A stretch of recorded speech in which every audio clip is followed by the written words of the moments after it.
Okay, hopefully this is up and running. I'm going to wait a second here and hopefully see that I'm out on Twitch. So it's recording, and there it is. So let me go ahead and mute that bad boy. So welcome to World of Harthron DM Tips with Bilbo. And what I'm going to discuss here today is, or tonight, New Year 2017. I am going to discuss some DM tips along with kind of game recap of where my group got to where it's at. As you can see, our cameras here are from our last session, and we had some audio issues. So we had a lot of issues actually setting up. So I got a new camera, so we added a third camera into our group to show more players and more detail of our miniatures and our combat. With that, I had some issues with my webcam. We tried to add another mic for sound, and needless to say, that didn't work well. I have a new computer, but a cheap computer, and I think I just need to wait and invest in a better computer without pissing off the wife, of course. Let's kind of go how the group got here.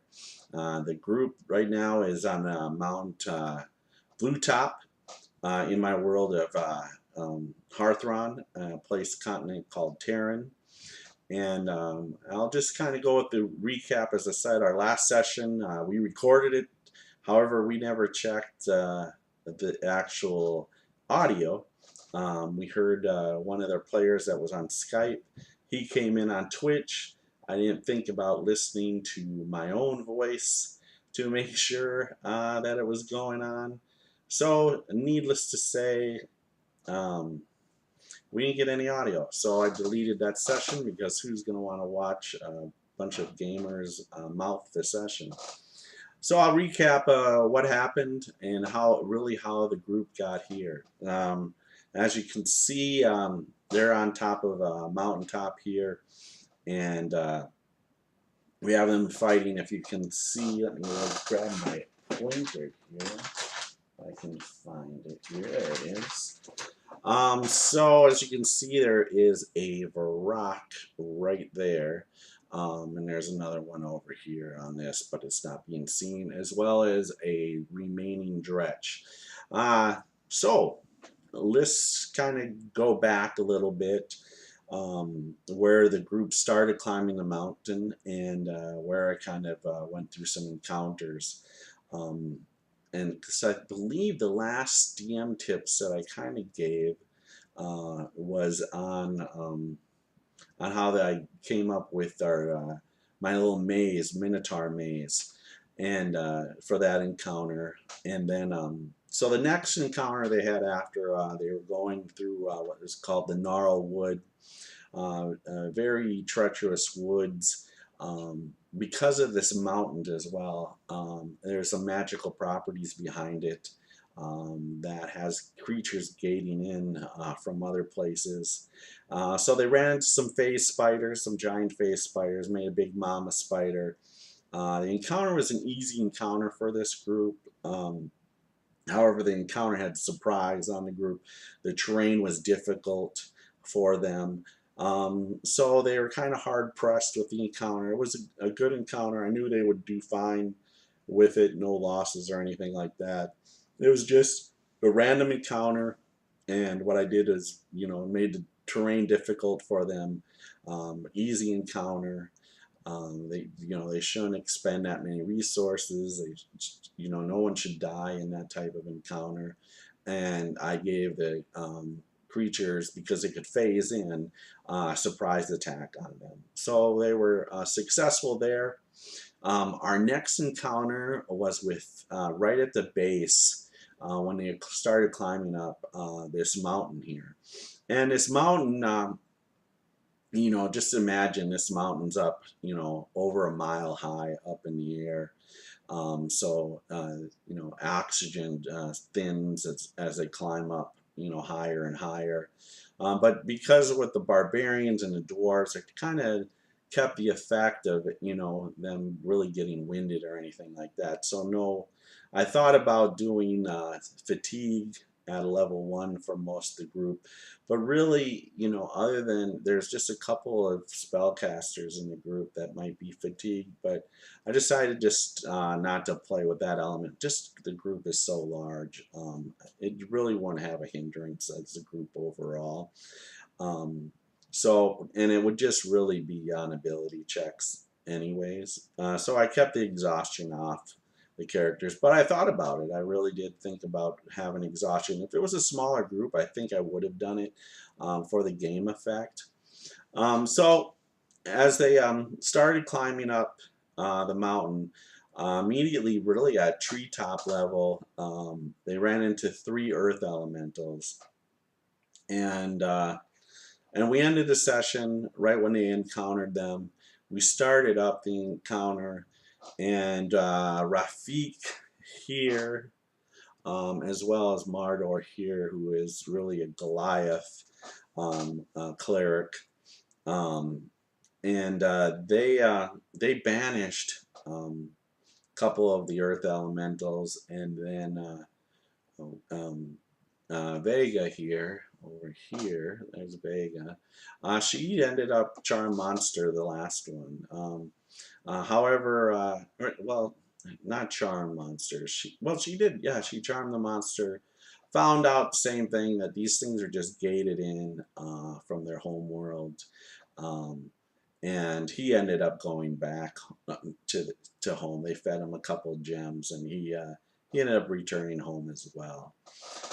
So the next phase was the group climbing up the mountain, and they were attacked by some hellhounds, and discovering that actually before the attack happened, Rafik flew up higher up on the mountain to see if they could see anything, and sure enough, he spotted some fire giants, or maybe he didn't spot me. I don't know. No, he didn't spot them. The fire giants spotted him, though.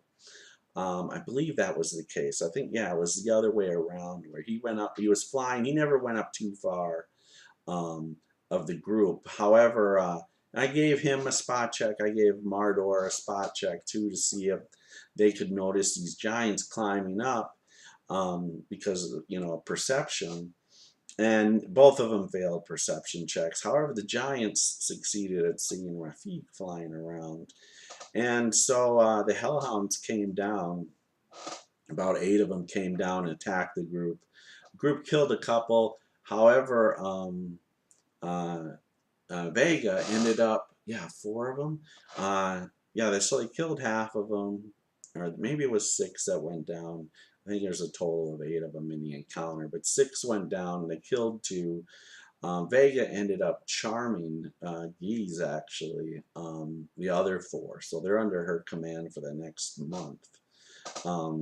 There is some issues with that, of course, in the sense that, one, you know, there's some very good characters in this group. The dwarves, actually, they don't want to travel with these hellhounds, so it's going to kind of be curious how that gets resolved here at this mountaintop here.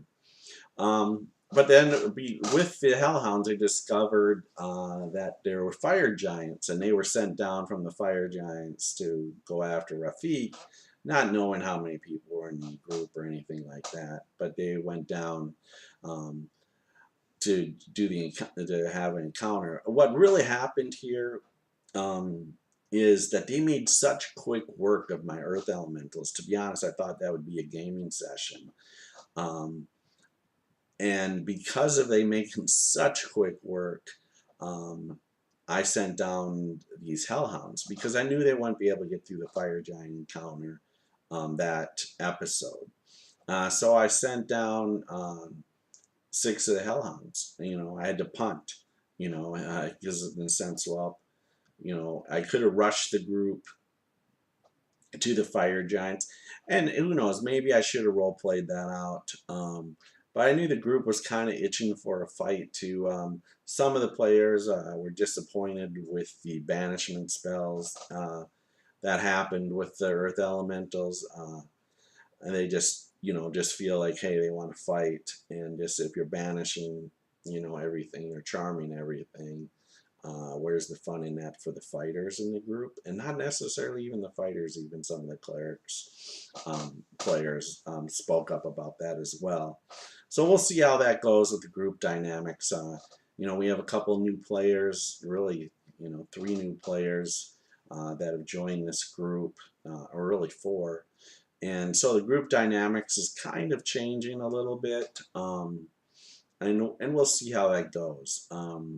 You know, they're getting a little bit, you know, newer players getting a little bit more verbal, which is great. You know, they've kind of gotten used to the group and as players, and I think in the end it's going to work out great. Um, so we'll see. So I punted with sending down, you know, 6 of these hellhounds onto the group for the encounter. We finished that session up, and lo and behold, then they, you know, they found out with the Geese spell at Vega, and Vega is very persuasive, very charming, a beautiful, you know, woman uh, character in the group, and she has her ways, and then we've role played that out since the very beginning of this character. It's a great character concept behind it. Um, and it's always interesting to see what's going to be in this group. For NPCs or monsters that are in this group, as a DM, it's been fun, and sometimes it's a chore as well. Um, but you know, you want to make your players happy. And so the next thing, so they discovered that there was 4 fire giants going up this, as well as a big nasty hellhound. Nasser is the hellhound's name, and so they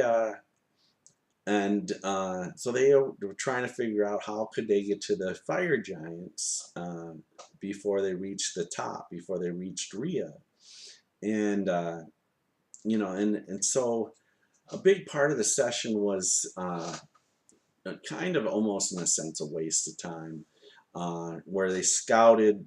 Sure enough, they found the fire giants. Actually, first Rafik and Asnod, the gnome here, um, little barbarian, they went to the top, and they discovered there was 4 uh, 4 statues, flying bee statues, and Asnod thought they were gargoyles, but with further description, Rafik actually encountered one of these rocks in a much younger age as character, and because of that, um, and figured out it was a Varrock. But there's 4 Varrock statues. Dropped Asnod up on the top behind a rock, made a great stealth check, made it by 1. If they would have missed that stealth check, those rocks would have been all over those 2, and would have killed those 2 characters. That would have kind of been a game changer. It would have been interesting to see. I mean, they would have been dead. I mean, the Varroks are nasty. They're flesh eaters. It's no in the sense that, you know, you're not going to raise those characters. They're going to be gone. They're going to be bones by the time the rest of the group would have got up there. It would have been nasty. So they were very lucky making the stealth check by 1. Left Asnod behind this large boulder up there. And then Rafik went down, scouted, found out, you know, there's 4 fire giants coming up. They didn't know why. They're coming up, trying to get the wargs, and the wargs are very intelligent. I mean, hellhounds. Hellhounds are intelligent beings, but you know, they're just following the leader. Fargral was the leader of these fire giants, and didn't know why they were kind of going up there, and but they were heading up there. And you know, they're not being very forthcoming anyways, you know, unless they're, you know, being asked questions. And that's how I, in a sense, as a DM, especially with monsters, they're gonna answer questions that they know the answer to, but they're not gonna give out, especially chaotic evil creatures. They're not gonna give out more information unless you specifically ask them. Even under Geese, I'm not gonna just be, oh yeah, and this is why, and this is why.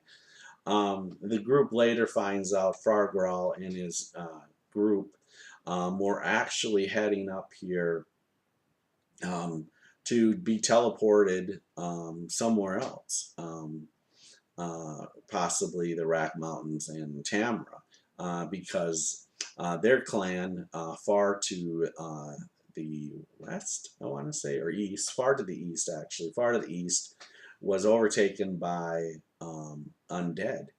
Another plot line, that is starting to work its way, and this group will be dealing with after they're done with Grimnox here, the Orc Warlord. So they find that out after they take care of the fire giants. They end up getting rid of, gating out, banishing the Nassar, one of the fire giants who ended up coming back, um, and they killed the leader. They tried to knock out the leader, but the dwarf, Garther, where is Garther here? Oh, I think he's down below here, or he's off the map. Yeah, so Garther's down here somewhere, or actually over here in the fight. Yeah, there he is, right there. So Garther basically has dwarven warhammer and another dwarven hammer, and he tried to knock out this giant. Of course, dwarves hate giants too, and instead went too far and crushed the skull in, so killed him. But they were actually able to interrogate the other fire giant that came back. They took him out, knocked him out, and then questioned him under a charm, asking why they were here. And, sure enough, they were here to visit Rhea to escape Terran, because they feel like this undead army that's all of a sudden it came from the east, took out their homeland and figure let's just get out of here and go somewhere else, and maybe find work in the Rack Mountains, where it's known there's tons of humanoids working for a warlord there, a very, very powerful wizard, Gareno. And so that was their plan. So of course the group doesn't ask, why the fire giants are here at first. There's a brawl. This group is a fight first, ask questions later, and sometimes that it's kind of bit them in the butt at a couple times. But that's D&D. A lot of times you're gonna ask, fight first, ask questions later. It's not the other way around. And so they dispatched the 4 fire giants. No one was in fear of dying in the group. There's a couple of people in the group pretty, hurt pretty bad, but no one was not going to die. And it was a difficult encounter. And then right next was the Varrox.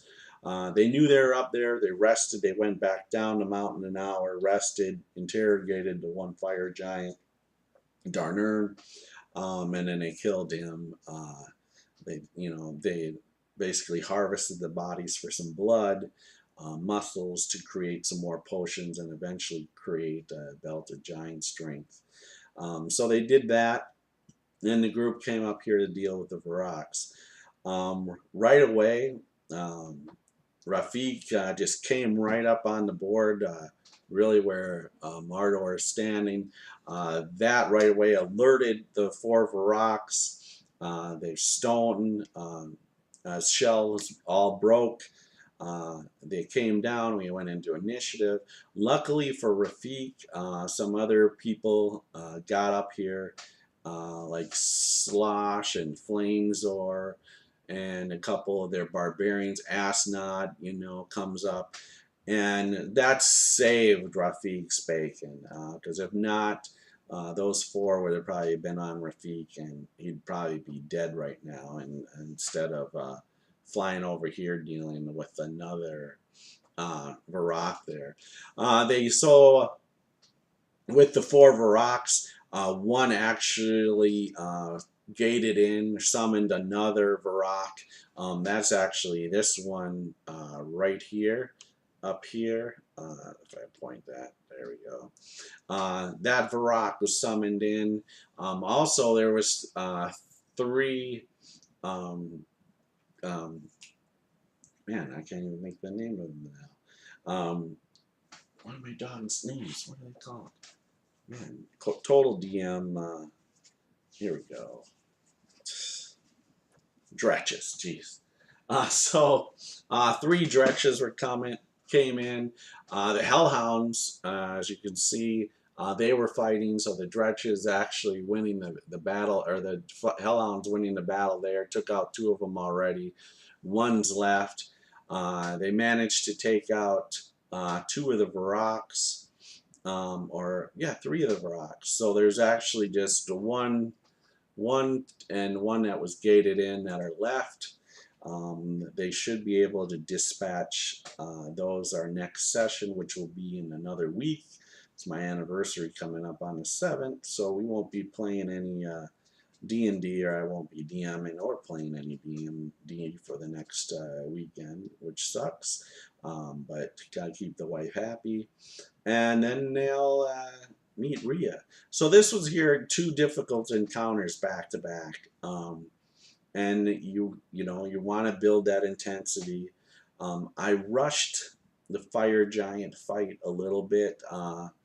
One, it was just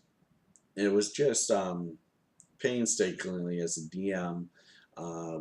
They talked about setting up a group, bringing up a group in front of the fire giants, and having another group behind.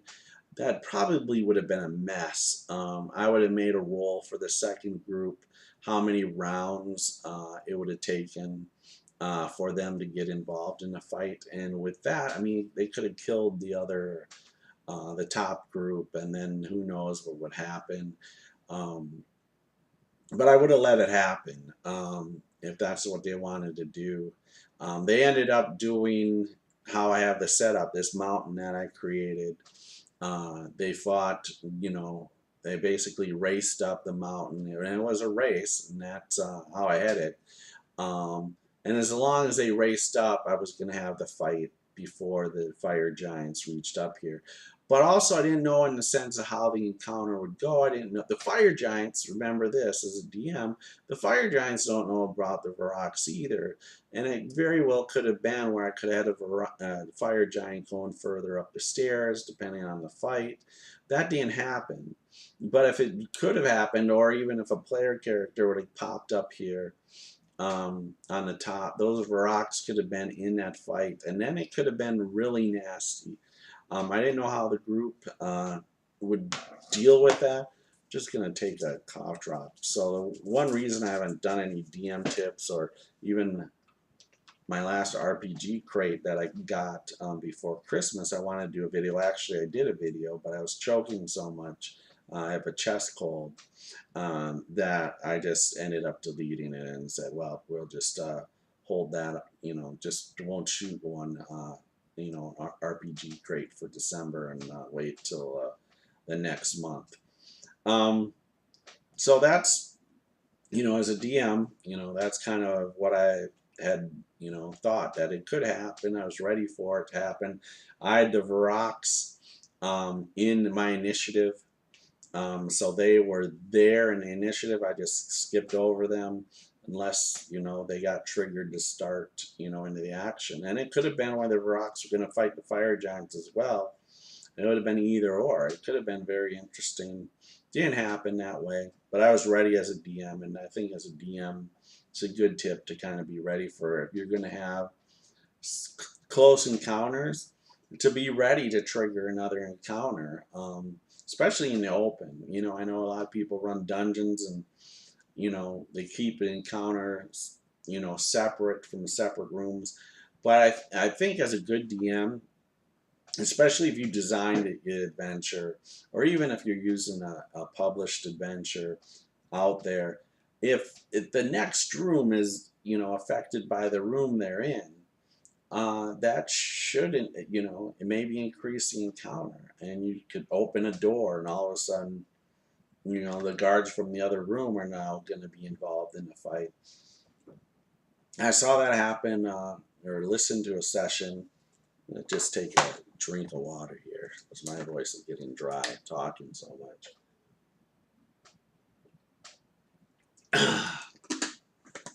Can't even drink beer or anything because it just won't enjoy the taste.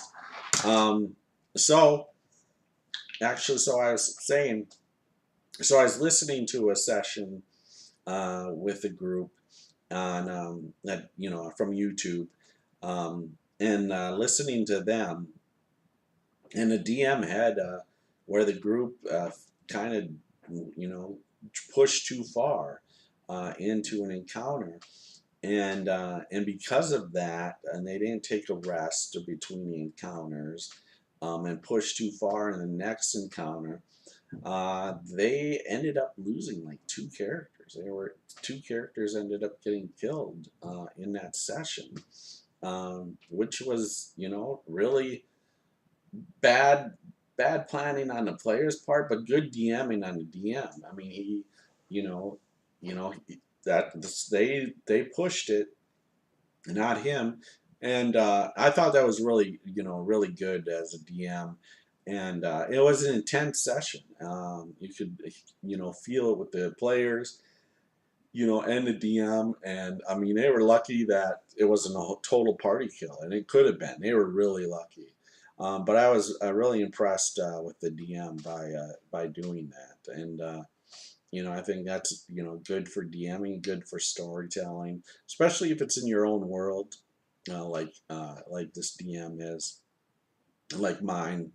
I don't like character death, but it's part of the game. If a character dies, it's gonna die, and that's just there has to be in my eyes, it has to be some realism or some fear of risk of losing your character. If not, why play the game? Even I don't like characters dying, and a lot of times they don't in my game. I can't even remember the last time I had a total party kill, and but there's always that risk of it. The dice go right in the DM's favor, and that's another thing. I tell you, the last 3 sessions, so the fight Earth Elementals, the Fire Giants, the Hellhounds, I had not rolled a critical at all during those sessions. So the group was doing really well, and some of them have been on fire with criticals. And sorry, see, dry chest. And the group's been on fire with criticals lately, especially a couple of players just non-stop rolling crits. And we added a new feature into the game, and I stole this from another DM that started doing it, making criticals a little bit more exciting. Is so on criticals, just exploding dice. So if you roll a max on one of your dice for the critical, you get to roll another die, for that. And if you roll another max, so if it's a D6, you roll a 6, and you roll another 6, you keep going until you're done. And that's been fun. As a DM, the monsters haven't done it yet. Even when I made the one critical here with the Varrox, I didn't hit any exploding dice. But the group did that a little bit with the Fire Giants, and that helped as well. I'm still getting used to the 5e encounters. I think my encounters are the right encounters, and I'm not. And I mean, I gave the Giants way more hit points than they have in the book, because this group is so tough, and there's just so many. There's 14 between PCs and NPCs. There's 9 PCs in the group, 6 or yeah, I think 6 or maybe yeah, something like that. But I think yeah, 9 PCs, and yeah, 5 NPCs. One doesn't fight at all. The dwarven cleric, a healer. There's no fighting from him. But it's such a big group, and because of that, uh, really there's a lot of firepower. Now they have 4 hellhounds with the group. Um, so I'm trying to adjust that. I'm trying to figure out the right balance. Um, and continuing to work on that. I think I've got the encounters right. Maybe I need to increase the hit points. So the rocks, I didn't do anything different, other than giving them mobility. And well, mobility and flyby, so they can't be, when they're flying by or even flying into an encounter, they can't uh, have attacks of opportunity on them at all. So I took that away from the group, um, which which wasn't much other than Rafik, um, and then and then when they're flown off, so that's made it a little difficult for them. But they made pretty quick, weight of a couple of them. The group's not banged up that much, really at this time. And so the next session, I'm sure we'll make quick work of these last two. One's the one that's summoned. He's hurt about halfway down hit points. The other one hasn't been touched yet. And so we'll see how that goes with Rafik. Rafik could get in trouble if I, get lucky with a couple of hits. Um, so we'll see how that goes, and then they get to deal with Rhea and talk to her. That's their plan, which is smart. They're going to go talk to her and see what's going on and how they can get to Grimnox. So it will be, interesting. Next session will be, start off with combat, but then probably a lot of role playing. Um, Maybe uh, they'll probably get to the next encounter. Believe it or not, I can't give anything away, because my players will watch this as well.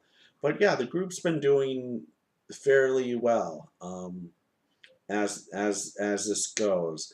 As a DM, my biggest issues were with my fire giants. I forgot a couple key things with them. I was tired. I just drove for 14 hours, up to Winnipeg and back to get my son from college for winter break.